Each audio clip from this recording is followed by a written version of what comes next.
Thank you very much for joining me. I know that there is a lot that is going on, but for one moment, let's forget about Donald Trump, Jimmy Kimmel, the UN, Charlie Kirk, Gaza, government shutdown, the other crises that we face, and the news of the day. Let's spend a few minutes discussing what the corporately controlled media and the corporately controlled political system don't talk about very much, and frankly, do not want us to talk about. And that's the truth about what's going on in our country today. What we are witnessing right now, right before our eyes, is the rise of two very separate and distinct Americas. One for the billionaire class and one for everybody else. In one America, the richest people are becoming obscenely richer and have never, ever had it so good. That America is overflowing with unimaginable wealth, greed, and opulence that makes the Gilded Age seem very modest. And then there is a second America, an America where a majority of our people live, and they are trying to survive, paycheck to paycheck, and they are struggling to secure the very basic necessities of life, nothing fancy. We're talking about food, healthcare, housing, education, and other basic needs. The simple truth is that never before in our history have so few had so much wealth and power, while at the same time, so many Americans live in economic desperation. Some examples. In the first America, one man, Elon Musk, the richest man in the world, worth over $480 billion, owns more wealth than the bottom 52% of American households. Yeah, you heard that right. One man owns more wealth than the bottom 52% of American households. After spending $290 million to put Trump back into the White House, Musk has become over $180 billion richer since Election Day. That's a pretty good return on his investment. But that's apparently not good enough for Mr. Musk. In order to keep him motivated as CEO, Tesla's board proposed giving him a $1 trillion pay package if he meets certain goals.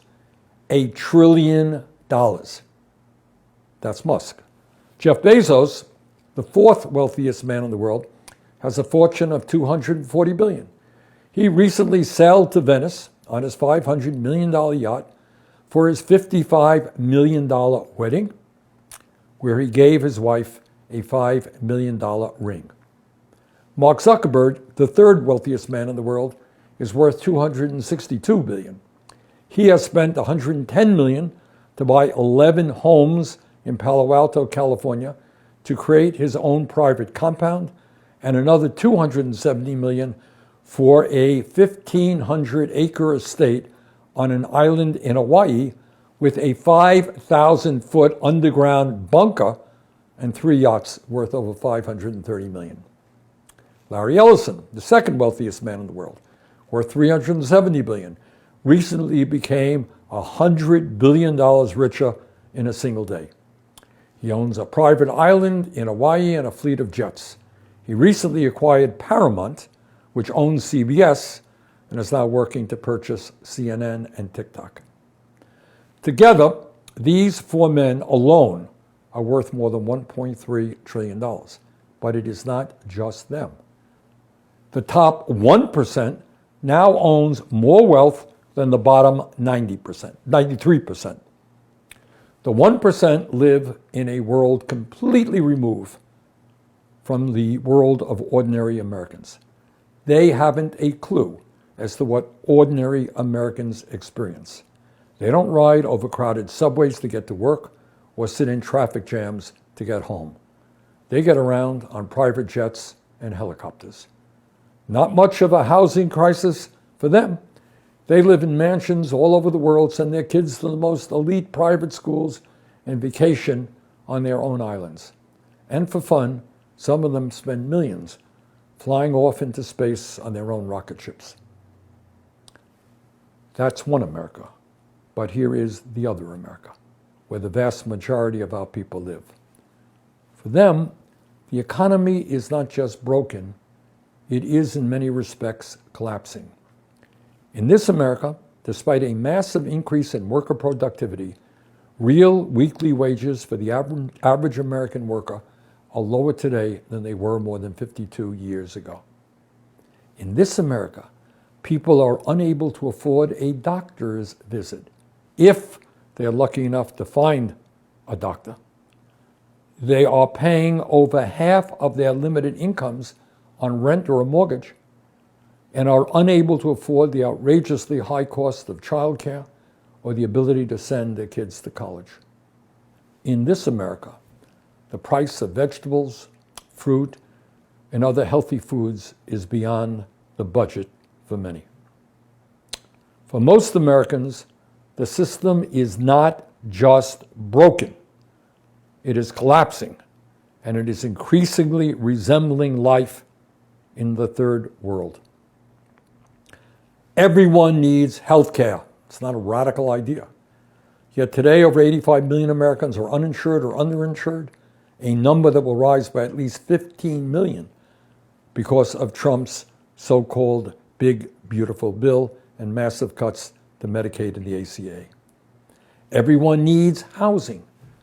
Yet today, nearly 800,000 Americans are homeless, and over 20 million households pay more than 50% of their limited incomes on rent or a mortgage. Now, how do you have any money left over for anything if you're spending 50% of your income for housing? Since the year 2000, average rents have more than doubled, and the median price of a home today has soared to more than $435,000. Everyone needs a decent education. You cannot survive in this world today without a good education. Yet today, our child care system is broken and widely expensive. Many of our public schools are dilapidated with teachers underpaid and underappreciated. And American students are falling behind in math, science, and reading compared to their international peers.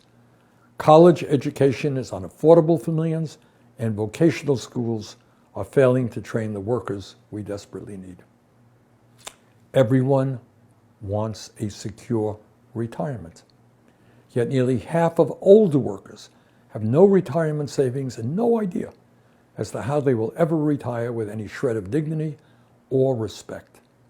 Meanwhile, 22% of seniors are trying to survive on an income of less than $15,000 a year.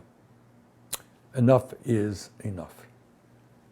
It's absolutely imperative that we understand the reality of what is going on today and the need to bring about the fundamental changes that are required to create a government and an economy that work for all and not just the few. America is not supposed to be a nation run by a handful of unbelievably wealthy oligarchs, while at the same time a majority of our people struggle to afford the very basic necessities of life. That's not what America is supposed to be about. So let us stand together, let us go forward, and let us create the kind of nation that you and I know that we can become. Thank you very much.